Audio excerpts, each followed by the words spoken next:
Levante aí sua Bíblia, Eclesiastes 5, versículo 1. Eclesiastes 5, versículo 1. Lembra que semana passada nós falamos sobre os 3 poderes? Já esqueceu ou lembra? Poder da palavra de Deus, poder da oração e poder da reação. Não foi isso? Hoje eu quero falar de mais 3 poderes que podem te abençoar. Diga comigo: o poder do voto, o poder do perdão e o poder da fé. Eu quero hoje falar sobre esses 3 poderes. Vamos ler aqui em Eclesiastes 5, versículo 1. Diz assim: guarda o teu pé quando entrares na casa de Deus, porque chegar-se para ouvir é melhor do que oferecer sacrifícios de tolos, pois não sabem que fazem mal. Não te precipites com a tua boca, nem o teu coração se apresse a pronunciar palavras alguma diante de Deus, porque Deus está nos céus e tu estás sobre a terra. Assim sejam poucas as tuas palavras. Olha para mim, por favor. Não se desconcentre, não converse, não durma. Olhe bem para mim e entenda o quanto isso é importante para a sua vida com Deus. Tudo que Deus criou, Ele criou com a palavra. Deus é Deus de palavra. Eu nunca vi Deus.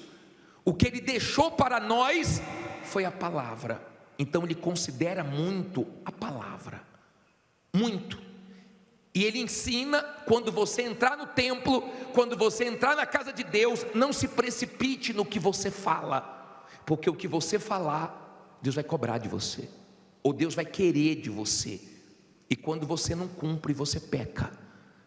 Você não precisa se precipitar, você não precisa sair falando, se comprometendo com o que você sabe que você não vai cumprir. Isso é grave diante de Deus. No céu não tem mentira, na terra tem até o dia da mentira. Semana passada teve 1º de abril, dia da mentira. Não existe mentira com Deus, e não pode existir mentira na casa, no trabalho, na vida profissional, em todas as áreas da sua vida. Se você é da fé, se você é de Deus, não pode haver mentira. No meu casamento, minha esposa sabe, não podemos mentir um para o outro. Lá em casa não tem mentira. Mentir quebra a confiança, e confiança é uma coisa que demora para você conquistar, mas é muito fácil para você perder. Eu não tenho fé para viver com a pessoa mentirosa. Eu não tenho fé para manter um casamento com a pessoa mentirosa. Eu não tenho fé. Isso para mim seria uma traição. Então a palavra é uma coisa que Deus considera muito. Palavra. Veja as pessoas que foram firmes no voto delas com Deus, como Deus abençoou a vida delas. Veja a vida de Ana, que cumpriu o voto dela. Veja Jefté, se Deus não honrou, mesmo se deparando com uma situação difícil, o que ele prometeu para Deus, ele cumpriu.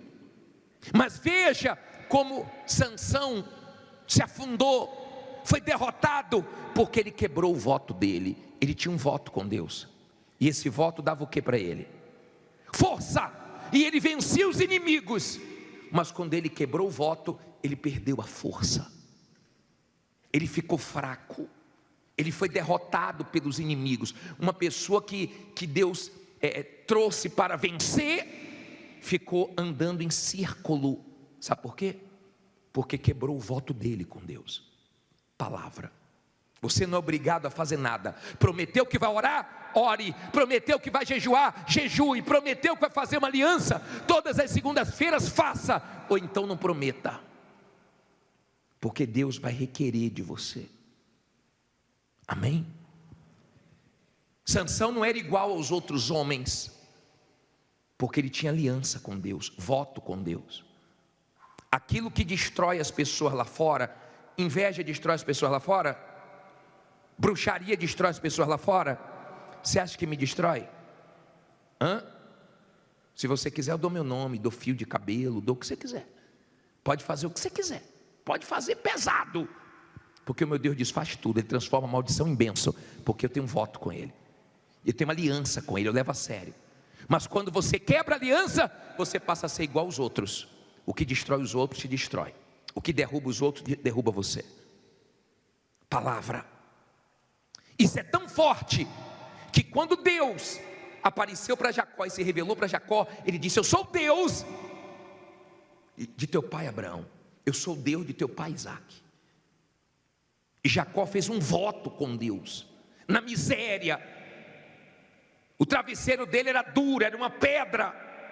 No deserto ele fez um voto com Deus. 20 anos depois, Deus não apareceu para ele dizendo, Jacó, eu sou o Deus de seu pai, eu sou o Deus de Abraão, de Isaque. Não, eu sou o Deus de Betel, aonde você me fez o voto. Em outras palavras, eu não esqueci o que você me prometeu, nem se esqueça o que eu te prometi. Palavra. Amém? Deus é Deus de palavra. Se você ler Jonas capítulo 2, no versículo 9, você vai ver que Jonas quebrou o voto dele com Deus, e ele foi para a direção contrária que Deus queria. Entrou no navio, se escondeu de Deus, veio tempestade, foi jogado no mar, um peixe pegou ele. Pertinho de perder a vida, ele fez uma oração. E ele lembrou do que ele prometeu a Deus. Coloca o versículo 9, 2:9. Diz assim, olha a oração dele. Mas eu te oferecerei sacrifício com a voz do agradecimento. O que votei, pagarei. Do Senhor vem a salvação. Olha a resposta na hora. Falou, pois, o Senhor peixe, e este o que? Vomitou a Jonas na terra. Olha para mim, ele lembrou que ele estava naquela situação, porque ele quebrou o quê? Um voto com Deus. Palavra. Quando ele, dentro do peixe, ele disse assim, Senhor, o que eu prometi, eu vou pagar. O que eu prometi, eu vou fazer. Deus deu a ordem ao peixe e deu uma chance para Jonas. Então, aprenda a não agir precipitadamente. Aprenda a não prometer nem diante de Deus, nem diante dos homens, o que você não pode cumprir. Se você marcar 15 horas, chegue antes. Tenha palavra, tenha caráter. Amém? Eu fiquei tão feliz, eu preguei o evangelho numa cidade, e o empresário dessa cidade contratou um membro da igreja e foi trabalhar com ele. Depois ele pediu para o membro, gostou tanto do trabalho dele, pediu para ele indicar um amigo. O rapaz indicou outro da igreja, depois outro, já tinha 5 trabalhando com ele.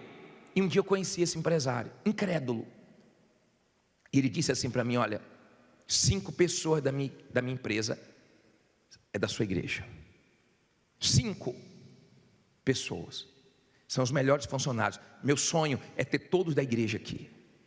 E eu fiquei pensando, meu Deus, se ele colocar uma pessoa da igreja que não é firme, vai estragar tudo, vai envergonhar o nome de Jesus, porque não tem palavra.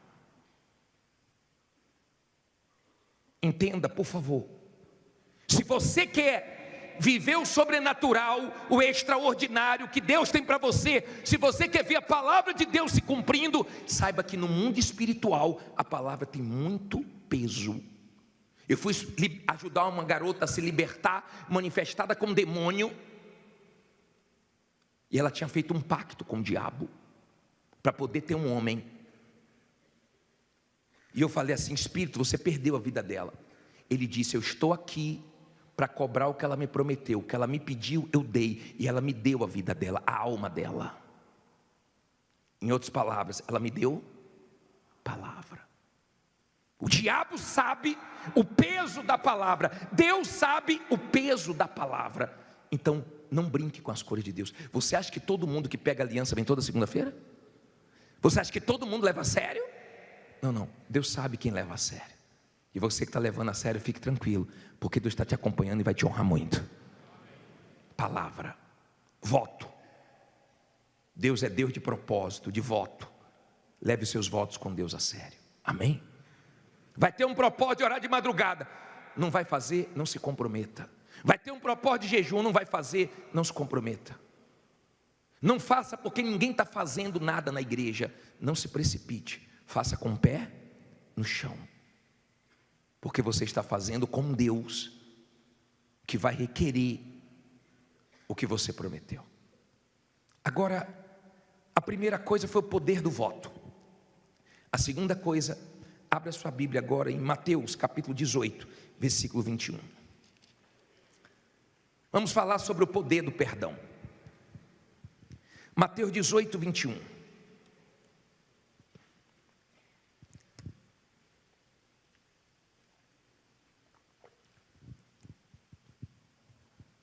Daqui a pouco nós vamos clamar.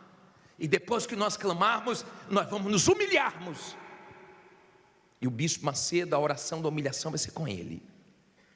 Nós vamos nos humilharmos perante Deus. Mas quando nós nos levantarmos, primeiro nós vamos clamar. Depois nós vamos dobrar os joelhos, vamos nos humilhar. Mas quando nos levantarmos, Deus vai nos dar vitória.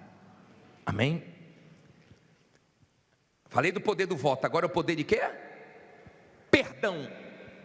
Mateus 18, 21. Então Pedro, aproximando-se dele, disse: Senhor, até quantas vezes pecará meu irmão contra mim, e eu lhe perdoarei? Até 7. Ele já perguntou, dando a resposta. Já viu aquela pessoa que te oferece, está comendo, ela te oferece, você quer não? Já viu aquela pessoa que fala, você quer não? Você fica até sem graça, não, obrigado. Já viu gente assim? Pedro falou, Senhor, quantas vezes eu devo perdoar quem me ofender? 7, está bom? Aí diz assim, Jesus lhe disse, não te digo que até 7, mas até 70 vezes 7. Imagine o susto, hein? Olha para mim, por favor. Não olhe para a Bíblia não, olhe bem para mim e entenda o que eu vou te falar. Todos nós nos deparamos com pessoas complicadas. Na família, no trabalho, no colégio, na rua, no dia a dia, todos nós. Então nós temos a necessidade de perdoar. Entenda, o perdão é uma coisa tão maravilhosa que você vai perdoando, às vezes a mesma pessoa, e você chega no nível que você começa a conviver com a pessoa do jeito que ela é, você entende ela, porque não vai mudar. Tem gente que é dura, mas é bom que não faz você ser mole. Tem gente que é fria, e conviver com ela não é fácil, porque quando ela abre a boca, você tem que guardar seu coração. Tem gente que é complicado, tem gente que é bem frágil, você tem que falar com ela, pisando. Se falar forte, ela chora. Mas quando você é uma pessoa de Deus, você vai perdoando e vai aprendendo a conviver com as pessoas, entender as pessoas, se colocar no lugar das pessoas. Eu já vi pessoas sendo curadas perdoando. Eu já vi vidas destravarem quando a pessoa resolveu perdoar. Eu já vi pessoas se apagarem, se destruírem porque sujaram o coração. Falar desse assunto é mamata, é tranquilo. Mas quando mexe com você, quando você é o prejudicado, quando você é o ofendido, quando a sua vida é tocada, é mais difícil. Mas quando você não age pelo coração, mas age pela razão, você entende a necessidade de perdoar. De perdoar. Por que eu sou perdoa? Porque se eu não perdoar, eu não sou perdoado. Por que eu perdoo? Porque Jesus está sempre me perdoando.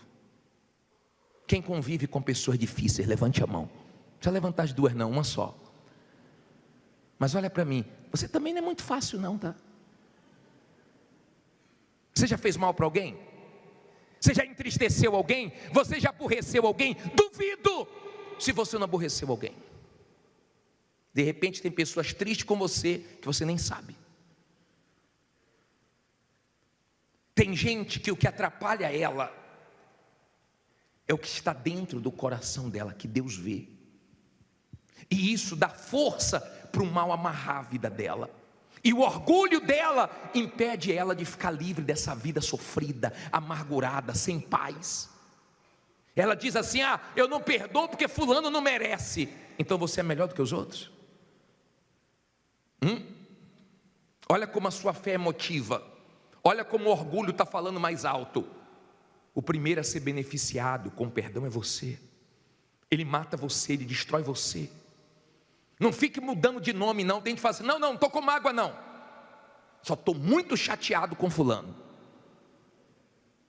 Há quantos anos está chateado com fulano?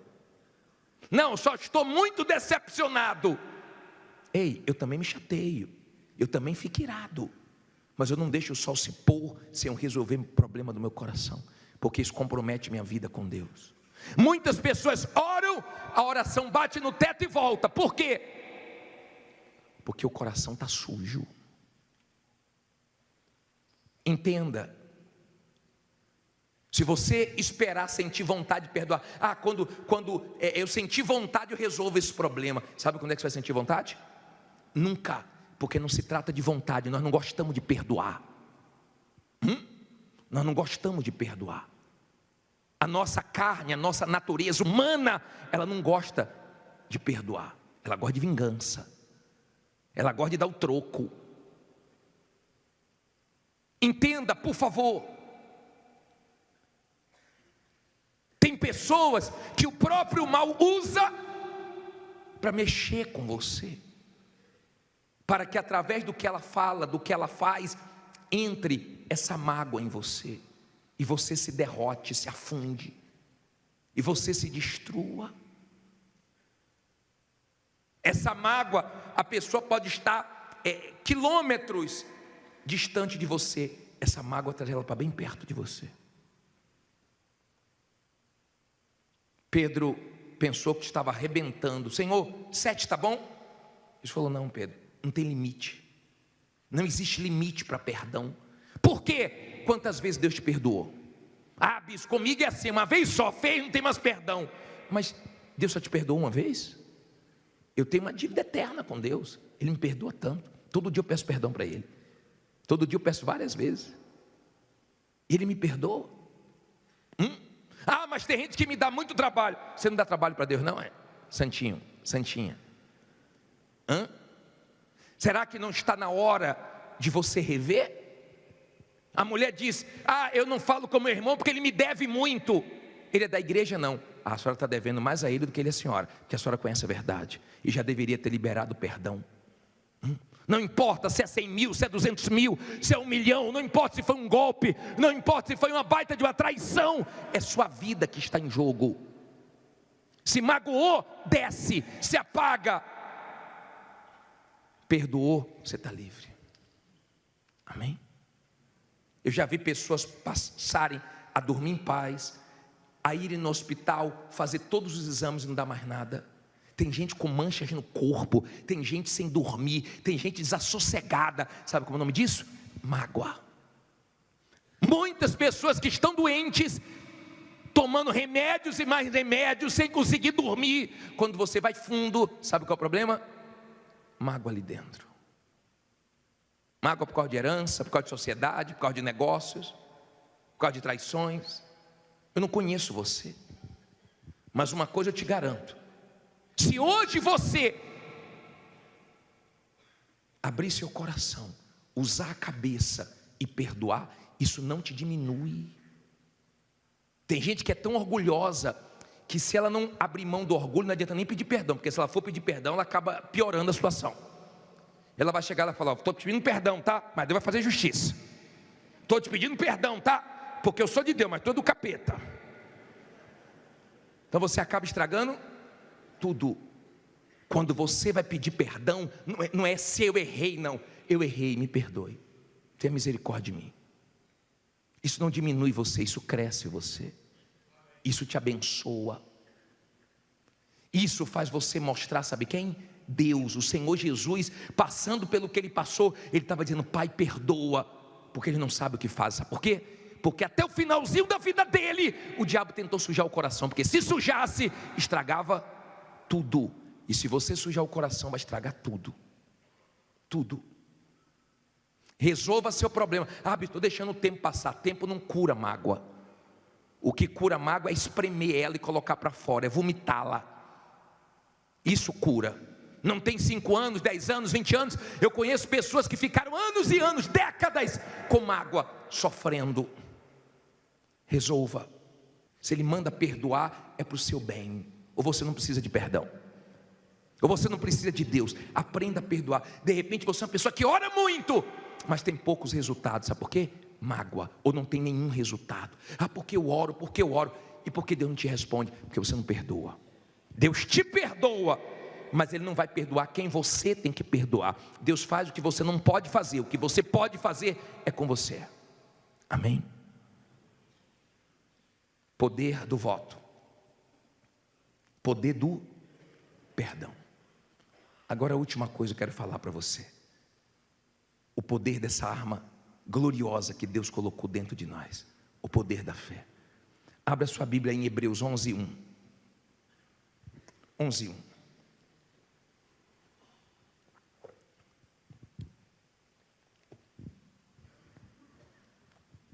Diz assim: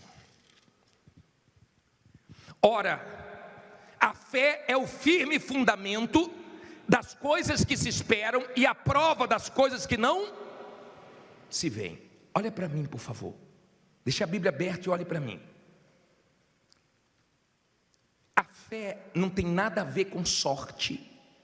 A fé não tem nada a ver com pensamento positivo. A fé, ela vem de Deus. Se você ler Hebreus 12:2, você vai ver que o Senhor Jesus é chamado do autor e consumador da fé. Ele é que nos dá fé. Preste bem atenção. Eu não estou falando da fé natural, eu estou falando da fé sobrenatural. Essa fé que no versículo 2 diz assim, porque por ela os antigos alcançaram testemunho. Atualizada diz, a versão atualizada, conquistaram bom testemunho. Olha para mim, por favor. Os homens de fé do passado, eles não ficavam falando que tinham fé. Eles provavam a fé, eles enfrentavam gigantes com a fé, eles enfrentavam exércitos com a fé, eles enfrentavam inimigos com a fé. E Deus honrava a fé deles. Porque com a fé você pode vencer tudo. Pode estar todo mundo contra você, Deus é por você e você vence. Podem estar armando escondido com você, que Deus está vendo tudo e desmancha tudo. Podem estar armando contra você, que Deus desarma. Pode se levantar tudo e todos contra você, cai tudo, mas na fé você fica de pé. A fé é algo tão poderoso que você toma posse das coisas antes de adquirir fisicamente. Para as pessoas é uma surpresa te ver morando onde você está morando, andando no carro que você está andando, desfrutando da vida que você está desfrutando, mas você já via isso antes de acontecer, porque pela fé você possui antes.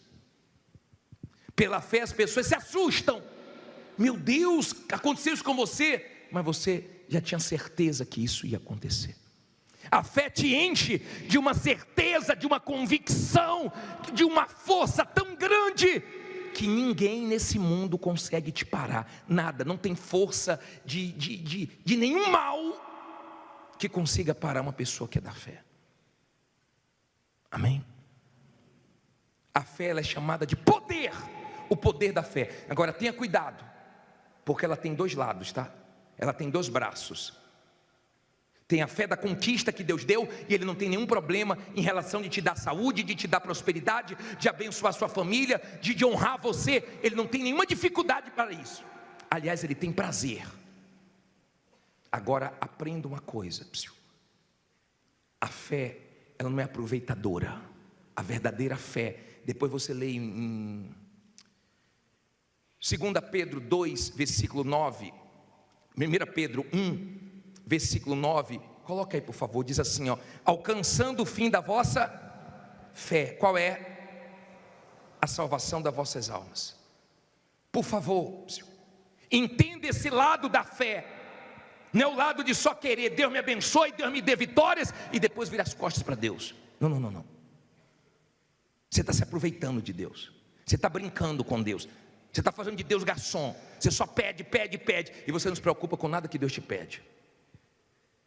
Não se engane, não se iluda. A fé te liga a Deus para você ter uma vida de vitórias aqui, mas principalmente para morar com Ele eternamente. Amém?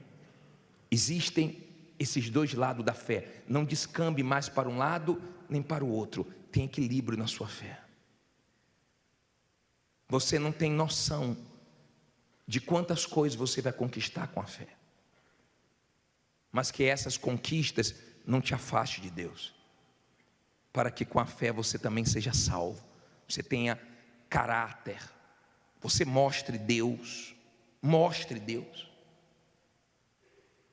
Esses 3 poderes podem te abençoar tanto, se você levar a sério o que você promete a Deus, ter palavra com Ele. Se você for humilde, porque tem rico humilde, tem rico orgulhoso, tem pobre humilde, tem pobre orgulhoso. Isso não tem a ver com a sua condição, tem a ver com quem você é. Se você é humilde, você pode ser rico ou pobre. Se você tem caráter, você pode ser rico ou pobre. Não tem nada a ver com a sua condição, tem a ver com o que você é. Se você aprender a perdoar, se você for humilde para não guardar nada contra ninguém, nem da sua família, nem da família da sua esposa, do seu marido, não importa o que aconteceu, não importa. Aprenda a olhar para frente. Amém? E se você entender o poder da fé, não tem limite para você, não tem impossível para você. É cada testemunho lindo que a gente ouve aqui. Olha a filha pedindo: pai, creia. Mas teve um problema. Não quero saber, pai, você vai jogar, vai dar certo, o senhor vai ganhar. Você não crê não, pai? Olha a força que a fé dá, olha a força, olha a virada que a fé traz. Com a fé você vai arrebentar.